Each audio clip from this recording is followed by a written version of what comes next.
Assalamu alaykum, to'rdagi barliq roman anglag'uchi do'stlar. Biz Abdumid Xo'ja Abdullah Qaraqash yozgan Zulmatlik tuproq romanini o'qib, oldingi qismda Podshohning singlisi Barnoxonni rus askarlarining tutib olib ketganligi, uning surishtisini qilib saqchi boshlig'iga borgan Podshohning tayoq to'qmoq, izo ahonatga mubtalo bo'lganligi, on keyindan shu achchig'ida o'zini kuchlantirib, ruslardan singlisining ota-onasining qisosini olmoqchi bo'lib tirishib o'rganayotgan va badan mashqi qilayotgan yeriga kelib to'xtagan edik. Endi davomini o'qiymiz. Aradan necha yil o'tdi. Podshohxon yor yo'laksiz qaro yetim bola bo'lsa-mu, lekin u mahalladagi tangtuch bolalarga qaraganda nihoyatda sog'lom, qovul cho'ng bo'ldi. Bundaq bo'lishidagi sabab birinchidan uning otasi Yavuz bekmu qovul kuchtangurlardan bo'lganlikdan bo'lsa, ikkinchisi u tamoqlanishga alohida ahamiyat beradi.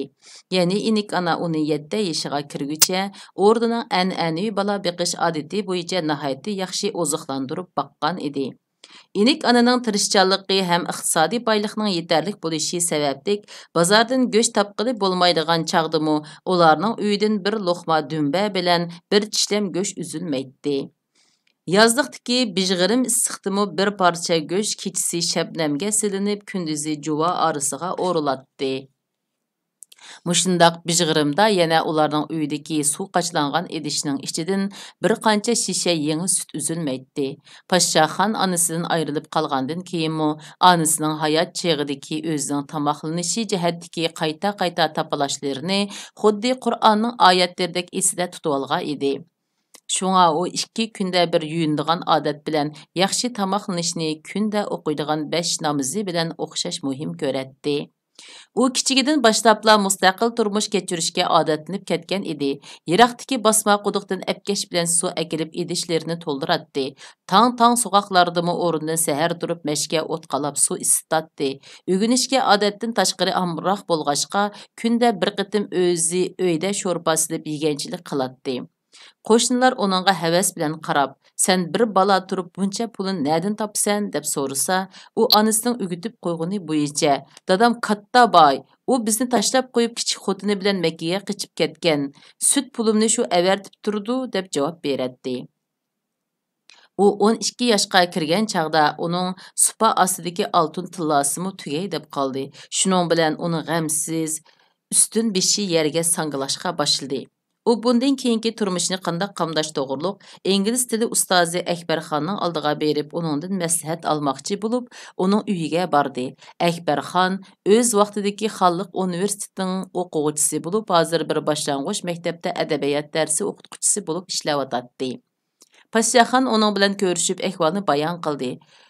30'lardan halqıgan bolsumu ata-onasi bilan birga turadigan bo'ydoq Akbarxon o'zini bu munavvar o'quvchisini alayda zo'xlanatdi. Uningdan faxrlanatdi. Shunga gapning beshi chiqib bo'lguncha uni o'zi balachilab beqib oldiganligini, hech qanday ishdan g'am yemasligini aytdi. Lekin Podshohxon adab yuzidan buni rad qilib, o'ziga muvofiq bir ish tepib berishni uningdan o'tindi. Akbarxon o'quvchisining xarakterini obdan bilgachga, uning fikriga hurmat qilib tumirchilik korxonasida ishlaydigan tog'isiga qo'shib qo'ymoqchi bo'ldi. Podshohxon ustozi Akbarxon bilan qo'shishib, uyiga xushal qaytdi. U qaytish yo'lida ko'cha eg'iziga kelganda, ko'chada o'ynayotgan 6-7 yoshlardagi bir to'p uşaq bolalar Podshohxonning atrofiga o'lishib olib o'ynayotgan to'pining Qosim bangining o'g'siga chiqib ketganligini, uy egisi bo'lmaganligi uchun to'pini ololmaganligini aytib, uningdan to'pni akirib berishni o'tindi.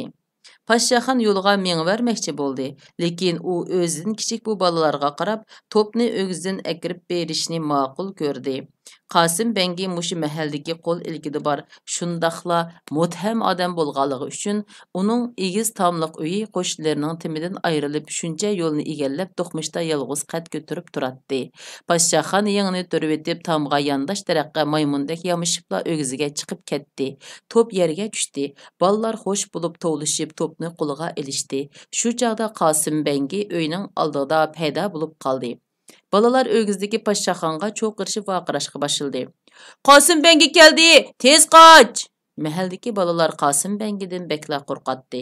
Qasım Bəngimu balalarga əzəldən çirayını içib qarmaydigan bağrı taş adam idi. O balalarning vaqirashlaridan ögüzdən düşkili təmşiliyatqan Paşşaxanni gördü. "Hu kispuruş, köp gündüzdə kəptirimni o'g'irlamoqchimiding?" dedi Qasım Bəngi taladini buzub, tam tövedəki eriqning ichidan bir dal uzun tayoqni qo'liga oldi-da, "Tusha yerga, adibingni bir bermisam?" "Men kaptar o'g'irlamadim, topni tashlab berdim", dedi Paşaxan bir az jiddiylashgan holda Qasım Bəngiga o'zini oqlab. "Shundoq bo'lsa, yanala o'g'ri." Qasım Bəngi qo'lidagi tayoqni tashlab qo'yib, uyning eshigini ochib, shuta bilan darhol o'g'ziga chiqdi. Balalar o'g'izning levida turgan Paşaxondan ansirab vaqirashga boshladi. "Aka, Qasım qeri o'g'ziga chiqatdi, darhol qoch!" Angacha Qasım Bəngi o'g'ziga chiqib qilib Paşaxonga go'layganicha og'zini buzishga boshladi. "Egis yo'q uyda onangning haqqi bormidi? Xap qo'liqingni kesmasam." Qasım Bəngi qo'pol odam bo'lgan bilan balalarni hargiz urmaydi. U Paşaxonni mundaqla qo'rqitib qo'ymoqchi bo'lib, o'g'izdan tayoqdek bir narsa izlagan bo'ldi. Paşaxon jangi jidaldan neri bala edi.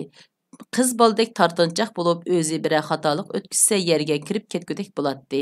Shunga u Qasım Bəngiga o'zini tushuntirib o'ltirmay, chiroyi qizargan holda, "Endi undoq qilmay" deb qo'yibla o'g'izini pokda yerga sakridi. Balalar tovlashib cho'qan silishdi. Qasım Bəngi, "Hoy sakrima!" degenicha qilg'iniga pushaymon qilib o'g'izdan pastga qaradi. Paşaxon xuddi pag'azdagi kaptar don yigili yerga qo'ngandek pok qilgan ovoz bilan yerga zo'n o'ltiribla qoldi. Ondan o'rnidan turib tambilini qiqishga boshladi. Balalar uning yerga sog'-salomat tushganligini ko'rib, uning atrofiga olashdi. Qasım Bəngi o'g'izlar turib, "Mo'g'ushimni qara!"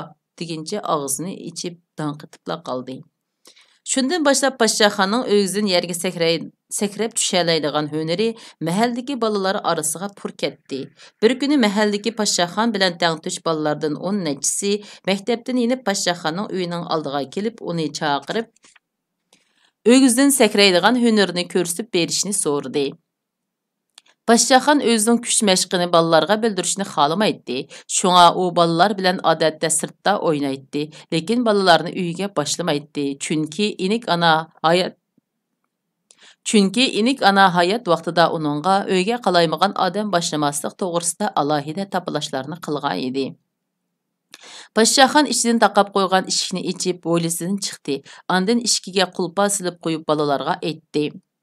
"Bugun boshqa o'yin o'ynayli, men sakrimay." "Yo'q Paşaxon, seni osmondan uchidikan degan gap maktabda bir bo'ldi", dedi balalarning orasidagi biraydan uningga yolvurgandek. "Qorg'ina, biz hammamiz sening shu karomatingni ko'rib boqayli deb keldik." "Shundoq Paşaxon", yana biraydan gap qistirdi. "Maktabdagi boshqa bolalar bizni qalandarlar ko'chasidan deb zodi ko'zga ilmaydi. Mau g'oyat shu bolalarning nochisi, uningga karomatingni bir ko'rsatib qo'y." Paşaxon bu og'inlarning ko'nglini yerda qo'yishni xolamay, bo'pti bularga bir qitim sakrab beraychu deganni o'yladi. Uning ustiga G'oyit degan bola turqidan haromzodligi chiqib turadigan, o'zidimi qovul bola bo'lg'achqa, Paşaxonning uningga o'zini bir ko'rsatib qo'yg'isi keldi. "Amsa qarab turinglar, a?" Paşaxon shundoq debla ishkiga yomishib o'g'isiga chiqdi. Balalar uning sakrishiga taqozo bo'lib o'g'ziga qarab turishadi. Paşaxon o'g'zidan ko'chaga gupta qilib sakrab o'rnidan bemalol turdi. Balalar tovlashib uning yomonligiga tabriklashdi. G'oyit degan bola maktab bo'yicha chilishchilarning oldi edi. U buni ko'rib Paşaxonga hasad qildi. "Paşaxon, kilanochi bo'lsang chilishimiz." G'oyit uning ma'qulligini olmayla chapinini silib etib, olqiniga birni tukirib tayyor bo'ldi. Uningga o'zini tuntib qo'ymoqchi bo'ldi. Paşaxon o'zidan 2 yoshcha cho'ng G'oyit bilan tutishdan bir oz qo'rqdi. Uning ustiga u bekla g'olliq ko'rinadi. Mahalldagi bolalar bu qitim shuk bo'lib qilishdi. Chunki ular Paşaxon bilan o'ynaganda Paşaxon chilishish o'yiniga qatnashmaydi. Faqat boshqa bolalarning chilishqinini ko'radi. Bundaq bo'lishdagi sabab 2 yilning oldida Paşaxon bolalar bilan chilishib o'ynab, qassobning o'g'lining biligini sundirib etgan edi. Qassob mutahamlik qilib Paşaxonni urib tillab, uning ko'nglini parakanda qilgan edi. Shunga Paşaxon bundan keyin bolalar bilan chilishib o'ynamaslikka iroda qilgan edi. Bu qitim Paşaxon G'oyitning talibiga unimidi. G'oyit atrofdagi bolalarga qarab qadaydi. Men degan balla u ögüzdün sakriyaligan bilan manga tushalmaydi. Gayet özdən kichik Poshshaxonning o'zidan qo'rqayotganligini bilib texmi avzalidi. Navoda chilishqan bo'lsa, uchlar marta yampash qilib toza salatdim. Poshshaxon uning bilan shundoq bir tutishqisi keldi, ammo u bir nimani o'ylab uning gapini anglamasqa silib uyi tarafga mingishqa tamshaldi. Anangsini o'g'il bol deb tutqanmi, ey qo'qinchoq? Endi meni aka degin, dedi Gayet Poshshaxonni zanglik qilgandek o'llik do'lab. Poshshaxon bu gapni ko'tarolmadi. U darhol kayniga yinib Gayetga tikildi. Bo'pti, sen bilan chilishay. Navoda uchlar qitimsini yengib olsam, bolalarning oldida meni aka deyalamsan? Ota bo'roni, bo'pti deganingdek bo'lsa seni aka deyman. Gaping gapmi? Mana bolalar turibdi, gapimdan yansam o'g'il bo'lmay ketay. İkkilan qoida bo'yicha assalomu alaykum deyishib ko'rishgandan keyin uyning oldidagi ko'chada tutishib ketdi. Ularning biri cho'ng, biri kichik bo'lganligi uchun bir-birining belini obdan tutolmayotdi. Atrofga qarab turgan bolalar Poshshaxon endi yuzimizni to'kadigan bo'ldi deb jiddiylashib, ko'ngilda Xudoyimdan Poshshaxonning yengishini tilab turadi. Degandek ular tutishmay Gayet o'ngdisiga tushib ketdi. Bolalar o'z ko'ziga ishonolmay, o'zaro nima ish bo'lganligini surishtirib turganda Gayet yana bir qitim yampashqa ilinib tushib ketdi. Uchinchi qitim do'ng qilgan ovoz bilan yo'lning nariroq chetidagi o'riklikda vichirlashayotgan bir to'p oq qushqash vichirlashdan to'xtab, ko'cha timtas bo'lib ketdi. Bolalar bir Gayetga, bir Poshshaxonga qarab og'izni ichib qilishdi.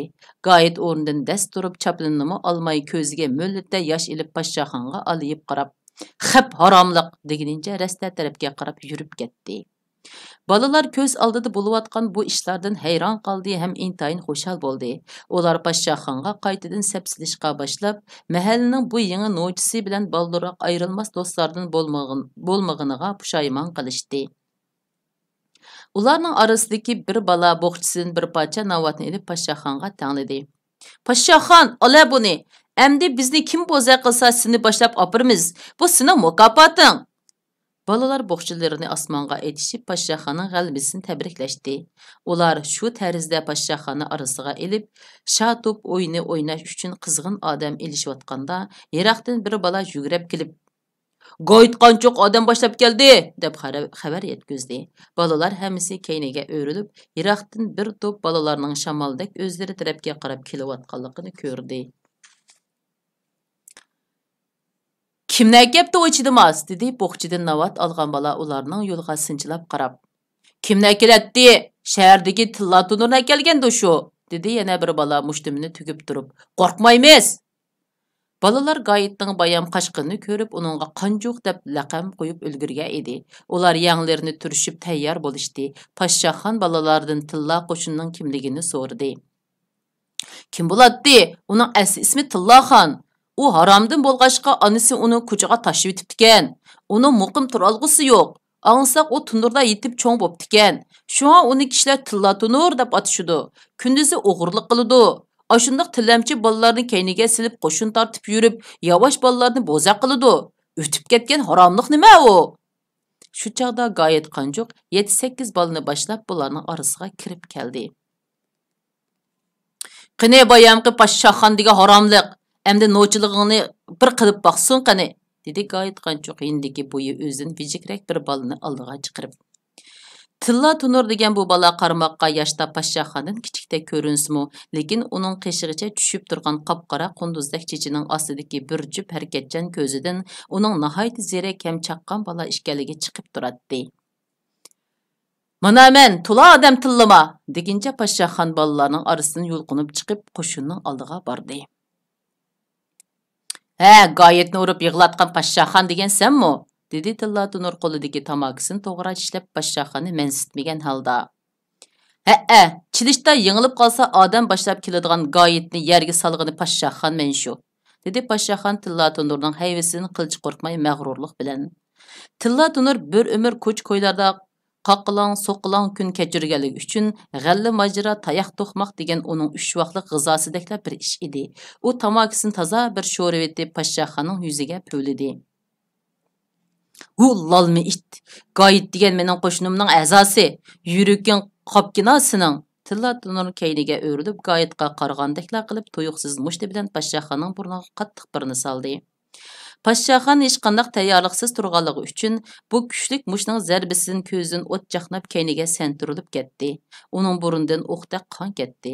Fursatni g'animat bilgan Tilla Tunur chaqmoq tezligida burundagi qonni yingi bilan surtayotgan Pashshaxonning maydasiga kuchab birini tepdi. Pashshaxon keyniga yiqilib tushdi. Angacha Pashshaxonning do'stlari Tilla Tunurni tutib oldi. Pashshaxon o'rnidan turib aldirmay chapinini soldi. Andil Tilla Tunurga qarab vaqirdi. Qini, nochi bo'lsaq amdi kelisha. Sendek nimalarga o'zimni bir ko'rsatmasam? Pashshaxon burundan eqiyotgan qon bilan kori bo'lmay, yengini shimaylab Tilla Tunurning oldiga etildi. Tilla Tunurmi bo'sh kelmay o'zini Pashshaxonga atdi. Ikkilan toza tutishib ketdi. Tilla Tunur tayoqqa bekla pishiq edi. Pashshaxonning putquli o'zining yeshiga boqqanda ajoyib chaqqan edi. Pashshaxon chaq bilakdek piqirab birdamning ichidala Tilla Tunurni xiqiratdi. Tilla Tunur bulolmay billa kelgan qo'shiniga buyruq qildi. Buni ko'rib Pashshaxonning do'stlarimi tayyor bo'ldi. Shu chaqda Pashshaxon do'stlariga burilib qarab, "Sizlar aralashmanglar, hammasiga o'zim to'shiyman" deb vaqirab, ularni kelgili qo'ymadi.